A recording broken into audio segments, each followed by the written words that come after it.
Welcome back. 23 मई 2025 को Honda ने India में रिलीज किया एक और नया स्ट्रीट फाइटर को, Honda CB1000 Hornet SP। But the deliveries will begin somewhere in June and sadly test drives will not be available any time soon. But आपने सबसे पहले घबराना नहीं है, क्योंकि इस वीडियो में मैं आपके साथ इस मोटरसाइकिल का पूरा टेक्निकल रिव्यू शेयर करूंगा along with my take at the end, so that you can decide whether this bike is the right choice for you or not. But before we start, if you like this video, please consider subscribing to the channel. Let's get started. Let's start with the engine. इसमें आपको मिलता है एक litre class 999cc inline 4-cylinder engine with dual overhead camshaft operating a total of 16 valves.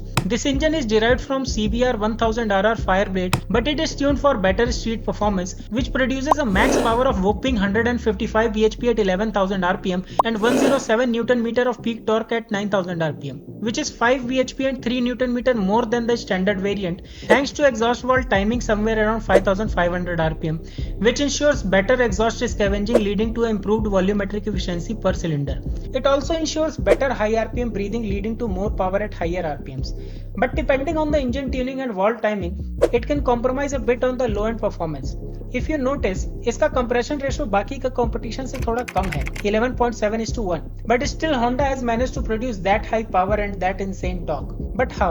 Let's see. It has an efficient air intake and exhaust system in place thanks to its advanced valve timing and camshaft tuning. Honda was able to provide a better and rich airful mixture. And power figure की बात करें तो it places Honda in the super naked class, besides the mighty Kawasaki Z1000 and Yamaha MT10. Tuned for street performance, it will still retain its sporty DNA performance at higher rev range while giving usable mid-range torque. You get smooth linear power delivery with very low vibrations. But just like me, if you like sudden surges of power and a bit of a character, then आपको थोड़ा disappointment हो सकता है.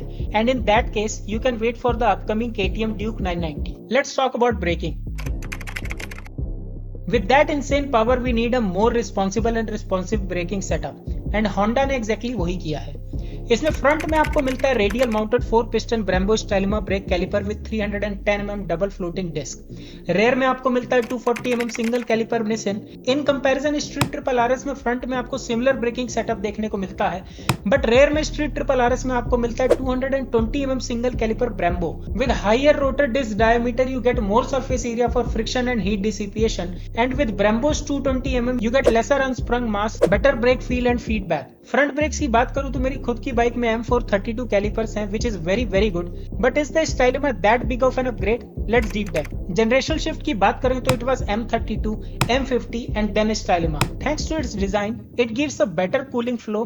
यानी when you are riding, better heat flow due to conduction within the brake elements, a better conduction profile between the brake surface and fluid film thanks to no slip condition, and a better forced convection profile between the stagnated fluid film and the moving air. Combined with other parameters, yes, it gives you top tier track level braking, actually more than you need. Let's talk about chassis and suspension. It uses a twin spar aluminum frame, मतलब high lateral and torsional stiffness to give you the required confidence in aggressive cornering. With that setup, the engine sits low and central, that improves balance. Overall, it is a good choice for the machine of this capability. Front suspension is 41 mm Showa, separate fork function big piston with 118 mm travel, and provides you full adjustability of compression, preload and rebound. Rear में है Öhlins monoshock damper with 139 mm of travel. However, the ground clearance here is only 135 mm. I know looking at the ground clearance you will be tempted to alter the preload settings, but I would suggest ना करें जनाब, ना करें, as you will lose traction and possibly kiss the road.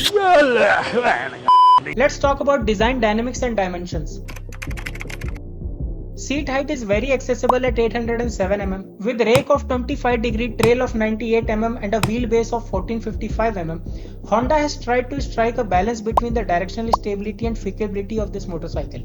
But the curve weight is on the higher side with 212 kgs, 24 kgs more than the Street Triple RS. It has a ground clearance of 135 mm, which is something I am worried about after what I am facing with 165 mm on Indian roads. Design की बात करें तो इसका tagline है Things harder than ever. And honestly, यहाँ पे design team ने कुछ डिजाइन एलिमेंट्स के थ्रू इसको जस्टिफाई करने की कोशिश भी की है. Look at the headlight. इसको देख के आपको डुकाटी स्ट्रीट फाइटर V4 याद आ सकती है, but it also resembles how a head of a hornet looks like. Similarly tail section भी उसी तरीके से डिजाइन किया गया है। अगर आप इसके लाइसेंस प्लेट होल्डर की बात करेंगे तो it looks like a sting of a hornet. Overall, the design team has done a good job with component placement and weight distribution, but the exhaust looks a bit odd and out of proportion. शायद ये सिर्फ मेरा personal perception हो सकता है. What do you think about this? Let me know in the comments below. क्योंकि ये एक completely built up unit है, the only difference between the European model and the Indian model is the sari guard. अगर मैं अपने point of view की बात करूं तो बहुत सारे लोग इसको स्ट्रीट ट्रिपल RS और Z900 से कंपेयर कर रहे हैं, but looking at the specs, specially the power and performance figure, it is more closer to the Kawasaki Z1000 and Yamaha MT10, but with a price point which falls between these two groups, शायद इसलिए ये confusion create हुआ है. So the question is it a great machine to have? Yes. Is it a great value machine? Absolutely yes. Is it practical on our roads? We'll see. Thanks for watching.